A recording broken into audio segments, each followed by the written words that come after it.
Yo, what's good? It's your boy David H. And we back with another one for Urban AI Academy. Today we're going to be talking about generative art, urban generative art to be specific. I'm going to walk you through the legalities of it. I'm also going to walk you through how to make the best possible prompts for it so that way you can get the best possible pictures out of it. We're going to use 3 different large language models. We're going to use Gemini. We're going to use Sora. They now have a photo editing aspect to it. And then we're going to use MidJourney. So if you're familiar with MidJourney, it's one of the, I would say one of the pioneers for it. They actually made some of the better images. A lot of people are catching up to it, especially Sora. This was released today. This is pretty cool. I'll walk through a little bit more in depth. But the first thing that I want to talk about is, since we're talking about generative art, I want to start here. So I want to start with the AI copyright law.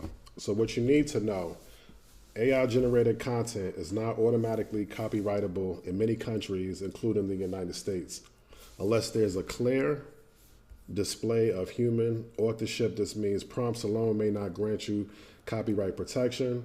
The arrangement, composition, storyboarding, or sequencing you apply is what truly counts for the creative input. To protect your work, you want to storyboard your AI scenes like a filmmaker or a creative director. You want to add personal edits, collage, sequencing, filtering, or combining AI outputs. The main thing from this is that you want to, if you want to copyright it, you want to document your whole process. So you want to storyboard everything, because just because you put a cat in a hat don't mean that you came up with something, you know, because somebody else could put the same exact thing and come up with the same prompt. Now, there's a lot of skepticism when it comes to generative art, and I'm just going to kind of read you a few things before I take your skill level up as far as the prompting goes.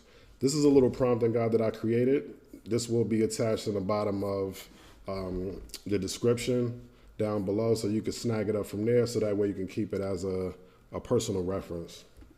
Now, what the large language models are doing, what Gemini, OpenAI, Leonardo, Stable Diffusion, what they're all doing is they're training their systems on massive data sets. So large scale data sets, including both copyrighted and public domain materials, play a crucial role in training these models. This gives the AI's understanding of visual styles, musical motifs, or narrative structures. So to put this in layman terms, it's basically like this. So imagine you go to a concert and you have 10 different pieces of musical equipment. So you're listening to 10 different producers essentially, and every producer has their own style.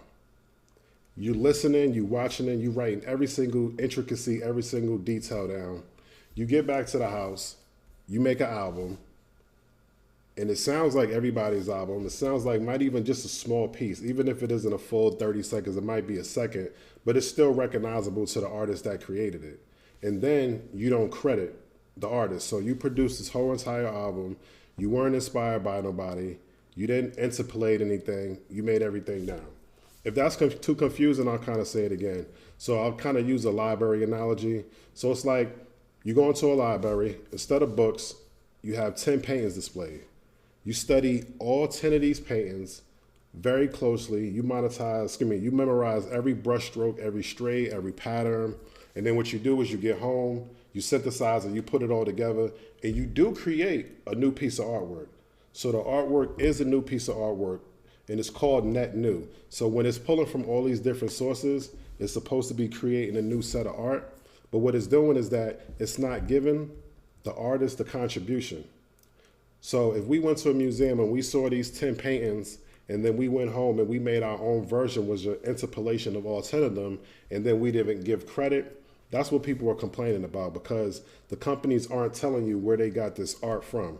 They're not telling you where the data source is. It's like you sampling a song, you know, and you putting it out and you're not telling people that that's where you got the record from. So there are ethical considerations in the AI era, and that goes back to consent and attribution. You want to consider the ethical implications when using copyrighted data, copyright and fair use, consent and ownership, the fair use doctrine. These things are very important, and you definitely want to read too. And the reason why I want to start off on this is because I want you to know all of this before you start creating all of this illustrious stuff, I want to make sure that you are very aware of the Pandora box that you're opening up. We didn't create the technology, but at the same time, I'm going to show you how to use it. So as an artist, you are the conductor, and what you're doing is you're giving prompt engineering.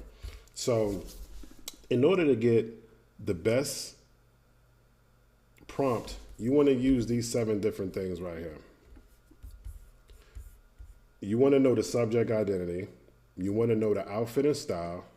You want to know the environment and the setting, the mood, the vibe, the camera, the angle, the light and the style, the motion, the stiffness. All of this stuff might seem like it's overdoing it, but this is how you actually get the character, the image, the video sequence that you want. You have to know exactly what it looks like, so that way you know how to type it up and explain it to the computer. So essentially, the prompt that we're going to be rocking with today is, like, I like this a lot. It's a African-American male, black African-American male with a Basquiat crown and gold teeth. That's essentially what I see. Now, as far as what the prompt goes, the prompt is going to say something different. Now, the prompt is a wide overhead. So if you know anything about shooting shots, you know about over the shoulder, wide, you're establishing a shot, low angle, mid, full body, all of those camera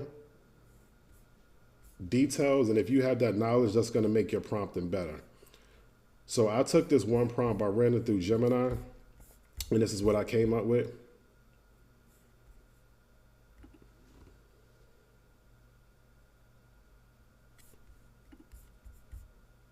I ran this same prompt through Sora, and this is Sora's interpretation of it. And then I ran that same prompt through MidJourney, and this is MidJourney's interpretation of it.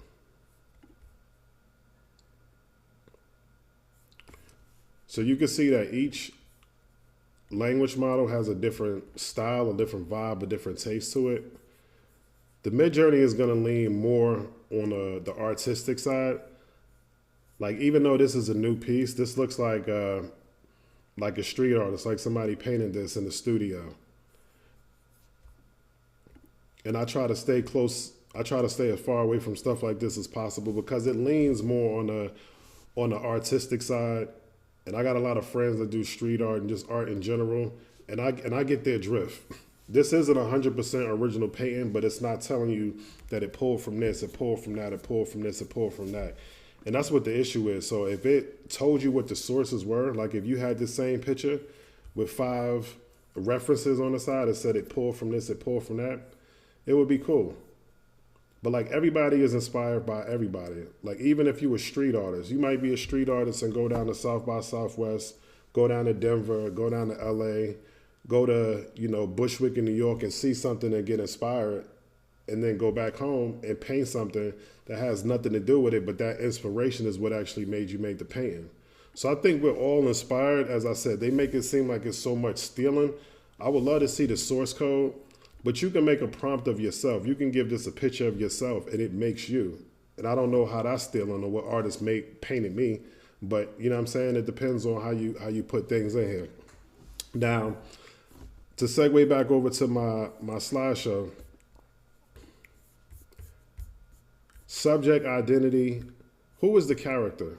What race is the character? Is the character black? Is he white? Is he Asian? Does he have dreads? Does he have blonde spiky hair? How old is the subject? What is he wearing? The texture of the clothes. Does he have on any accessories, any jewelry, any tattoos? These little details, these little intricacies are going to make for better images. Here's another prompt. And this is one about, through this one, this is a spaceship prompt. Essentially, it's a black explorer with a jerry curl on the moon. And I ran that prompt through Gemini, Sora, and Old Faithful MidJourney. And you can see everyone has a different interpretation of it. This is cool. This is more some like Afro future This is almost like somebody from Compton went to the moon. You know what I mean? And then you have, I think I ran it again over here. Yeah, and then when you run it through MidJourney, theirs gives you almost like a comic book type feel. Like this image is, her face is beautiful, but like the proportions are off. Like if you really look at the details of it, like the picture is kind of off, but that's a dope vibe.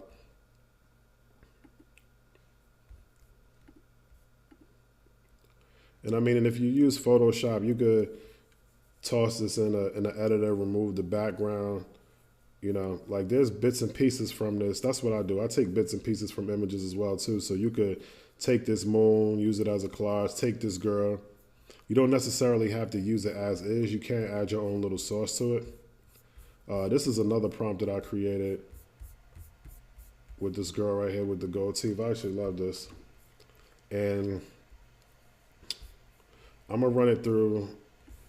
Let me run this through Sora and see if it. Sometimes it'll kick it back. It'll tell you you can't make it because it's cultural inappropriation or something like that. But I mean, if you're trying to make a black person, you should be able to make a black person the same way you should make any other race, if that's what your audience is. So y'all got to fix that. Y'all got to chill on these race restrictions. If there isn't any negativity in the prompt, then I would chill on it. I'm gonna run this same prompt through this one. Let's see.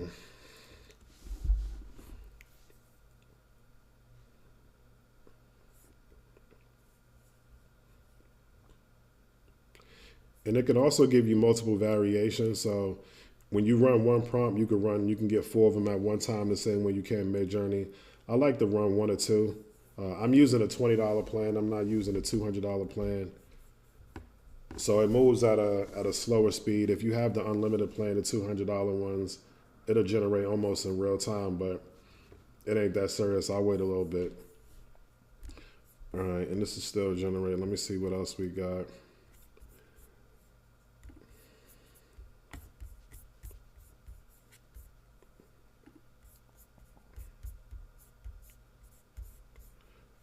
This is another prompt I'll go over. This is as I said, the more detailed you are, the better your images are gonna look. And we're gonna recreate this one here in a second once this one generates.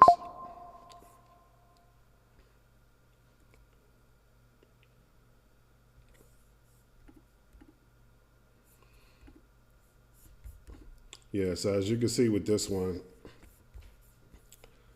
I would say that I like this a little bit better. When you open it up, it's too blown out. But this looks a lot more realistic in my opinion. This one looks like a painting, which is cool if that's what you're going for. Let me see what it looks like in MidJourney. In MidJourney, you also have these aesthetics that you can add to it. So I'll run a regular one, and then you can add weirdness to it. So it takes your prompt and it just does little funky things to it. Sometimes it's cool, sometimes it's not. But that's the thing about it, is that experimentation is the key. You just want to mess around with it. It's not going to cost you anything, you know, to hit enter essentially. You know what I'm saying? So just try to mess with it, come up with different things and see what it does. All right, so for this one, let's see what it came up with.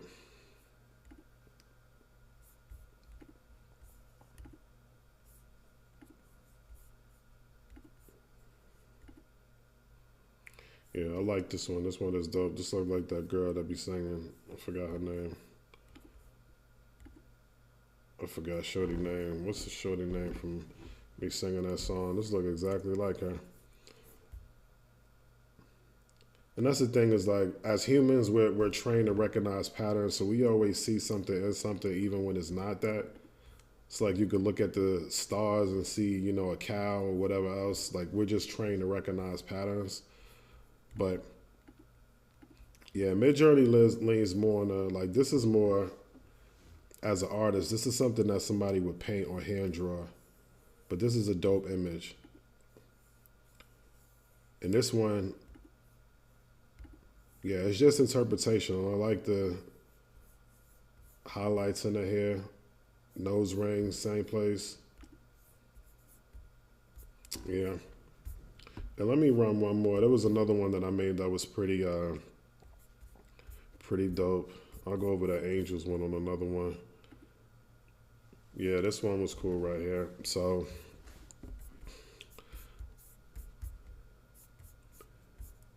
yeah, this is an angel picture. What was one? Like stuff like this is cool, but it looks like, you know, anime, or not anime, it looks like AI, like this looks like, but this is cool though. Like if you could use Blender and Maya, you could actually learn that. Like these pants is pretty dope. Like I like these pants right here. It's a pretty cool image. And let me run this one here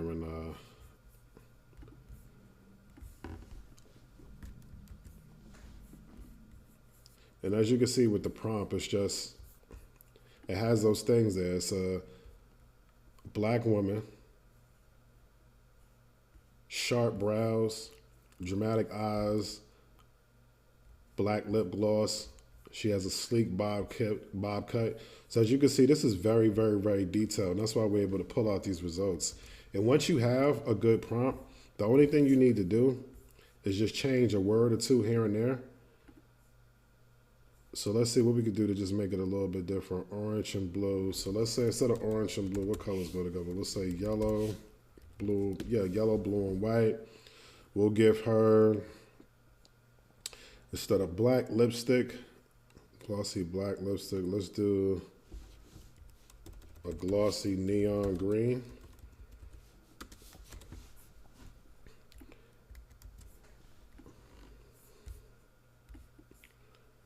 All right, then I'm gonna run this same prompt in Sora.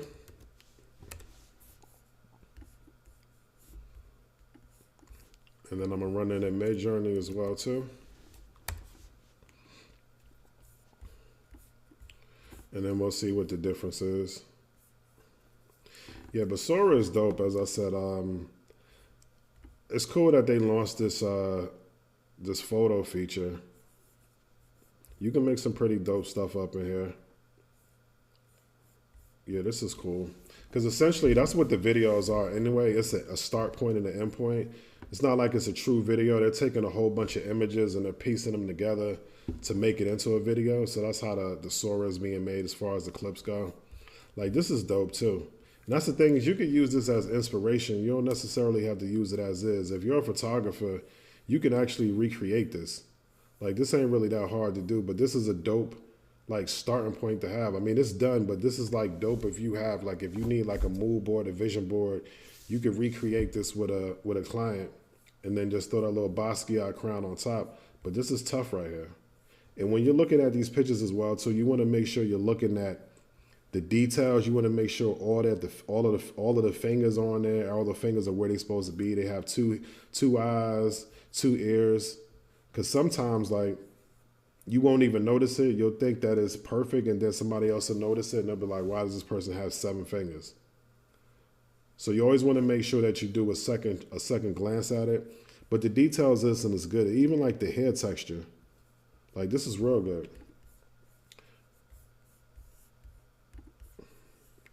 All right, let me see what did it.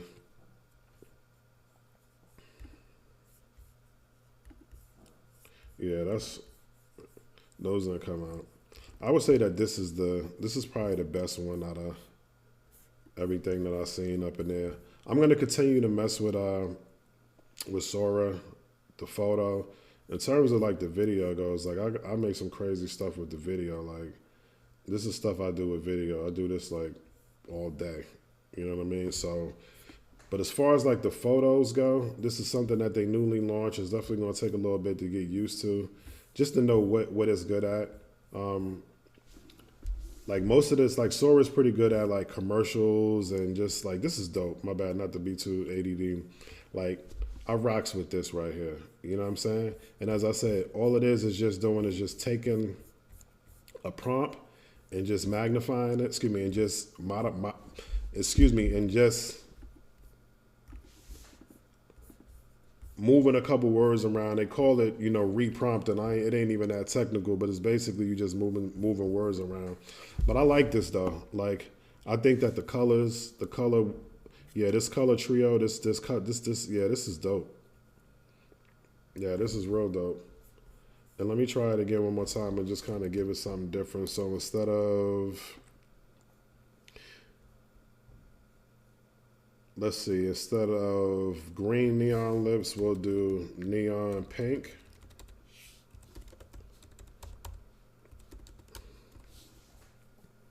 We'll make her, let's see.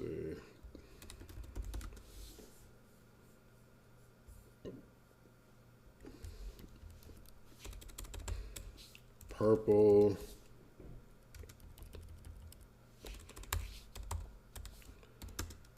I can't spell without spell check, don't get on me. Turquoise and white.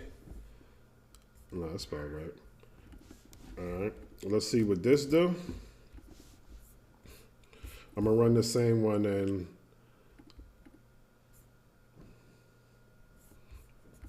yeah, so this is MidJourney's version of it, of the one that we just saw, the one that I was like is crazy. So this is MidJourney's version of this same prompt that we made here. Yeah, this is pretty dope, but as I said, I like this one better. Once you start using these things on a daily basis, you'll start to know like what is good for and what is not good for. This one is cool. It didn't hit me like the first one. I think this one right here is really, really, really dope. Like, this one is fire right here. But yeah, I mean, like I said, that's pretty much it. Like, when it comes down to prompting, you want to be as detailed as possible. You want to give it as much direction as possible, because all it's going to do is just mimic what you tell it. So the more you know about art, the more you know about camera movement, the more you know about composition, aperture, placement, things like that. It's just going to make your prompting, make your images better. As you can see, these are little details, the intricacies, like the head wrap, the style hair. So even that, we can go back to the hair. So let's just say instead of, and I'll just edit this. So I'll say she'll have, what was that bob at? She have her sleek bob, her, what other hairstyles women get? Her, I'll say, her blonde dreads, something different with purple tips. Let's see how crazy we can get with it.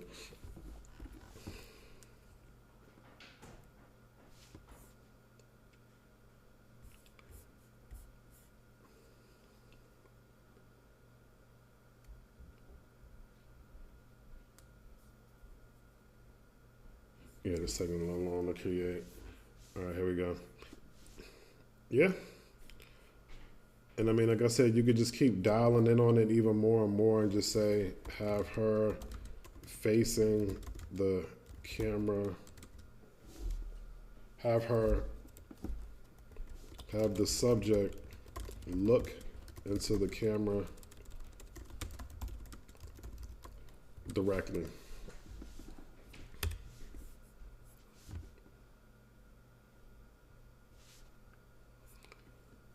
All right, so while I was creating that, let's see.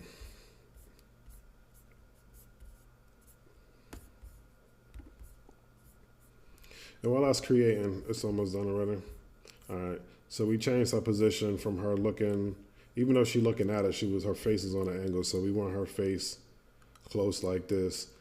Now, let's see, give her a Duchamere smile.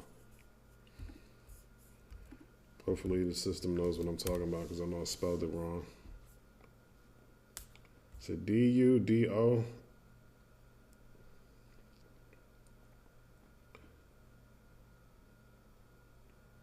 Yeah, especially like if you know smile types, so that way the person is smiling a certain way. I think there's This isn't the right one. All right, let me ask. What are 5 smile types?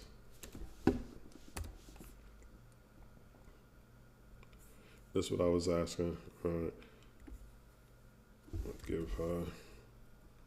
Let's give Shorty a flirtatious smile. Okay, give her a flirtatious smile.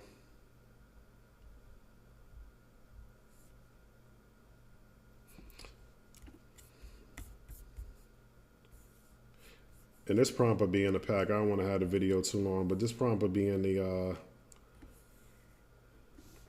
actually, I'll just run it. Like I said, if,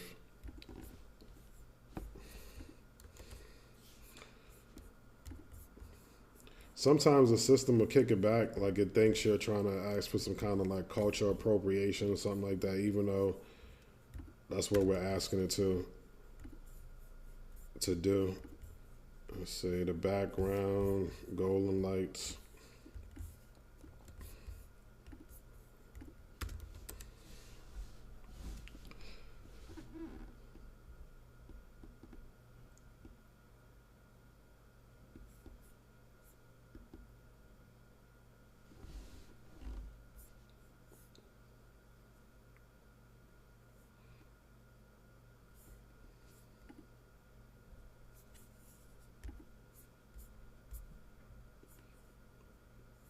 Yeah, this is pretty cool. As I say, you just got to hone in on it.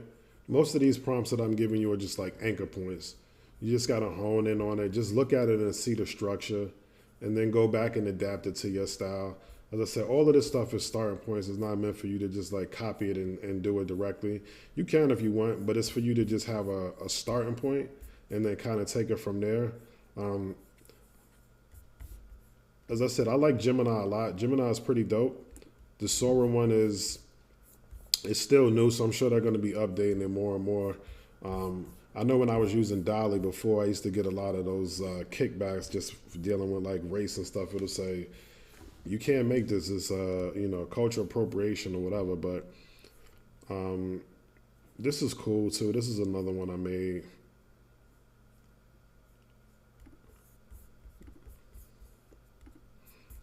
Yeah, I like MidJourney when it comes to like just the weird stuff. I think you'll come up with some better stuff.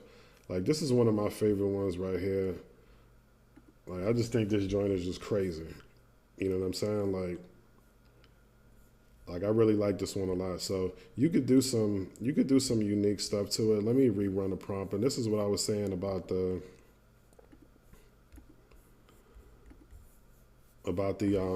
stylistic. So we can go in here and you see this weird tab. Let's set this weird tab all the way to the right, put the style over to the right. A little bit of variety. Let's see. Yeah, I'm gonna do this one fast so we can get up out of here. And it's just experimentation, as I said. It costs you nothing to just mess around, come up with some crazy ideas, come up with some crazy prompts. Like whatever's in your mind, just try to put it into reality, put it out there. And everything ain't gonna be dopes. Like some of this stuff is, and then some stuff is cool. And it's about cherry picking. And most people that use this, they're not gonna show you the trash. They're gonna show you only the good stuff. But I'm not cherry picking. I'm just trying to show you the capabilities. But when you start making your own stuff, you only want to showcase the good stuff anyway. So I would say like it's probably like 1 out of 10 that's like that you can actually use like that. You don't want to use it as is. If you're going to do something with it, bring it to another platform, hit it with color. You could bring stuff in the Canva.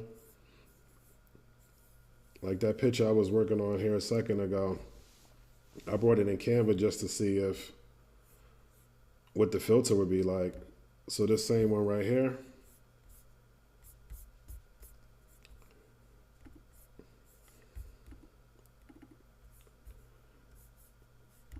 And as I said, just messing around with it. You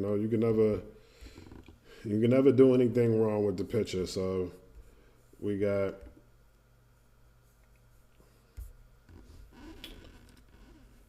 put the filter on there.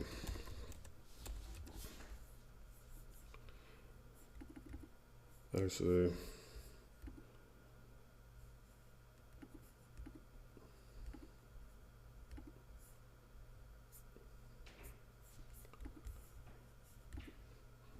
yeah, I don't know where it's at, but let's just do it the long way.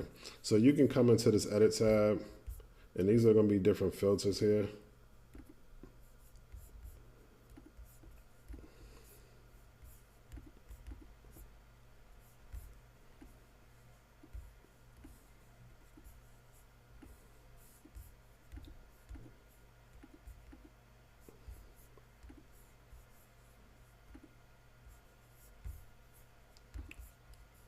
Yeah, you just got to mess around with it. As I said, it's one artist I follow. I know this is kind of his style. He does like this little glitchy thing like that. You just got to kind of find what works for you. Most of this destructive stuff is just kind of depends on what your eye likes. But yeah, I mean, that's pretty much everything. As I said, these are the main tools: MidJourney, Sora Photo, Gemini, and you want to make sure that you have these 7 things right here, which are the best way to get your angles, the best way to get the pictures, the best way to get everything the way you envision in your mind. And you definitely want to make sure you're familiar with the legalities of it. As I said, because at the end of the day, it's just about people getting acknowledgement and people getting paid. So if you took from somebody's work, they should at least be acknowledged, or they should at least be paid. And that's what it is. Like, we're all influenced by somebody else. As I said, after me speaking to one of these, tech companies, and them telling me that what net new was, and is taken from here, here, and here, and here, it kind of made me look at it a little bit different. It's almost like digital sampling. It's like when hip hop came around, it was like we was taking from this, taking from this, taking from that. And the beef wasn't the music, because the music was undeniable. The issue was the credit, was that nobody was given they right due in order for what they was making. And that's the thing about art, is that whether it's 1 second or 2 minutes, like, an artist knows if they made a song. The same way an artist knows if they made a picture, they know a painting. You just know that something is instinctively yours because it came from a different place. So at the end of the day, we just need more transparency. Just tell us where we getting the source codes from. Tell us what's pulling from what. And I think everybody be good. So I'm going to catch y'all on the next one. I'm going to be talking about the video. I'm going to show you how to get this crazy video stuff. I've been doing a lot of video, for clients and stuff like that.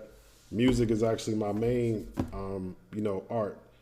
But video is my second thing, so the video game is crazy. But I'll show you how to do that, and I'll eventually start showing you how to edit as well, too, so that way you can sync together these ideas. Because having a whole bunch of clips is worthless if you're not able to tell a story. I'm going to get at you.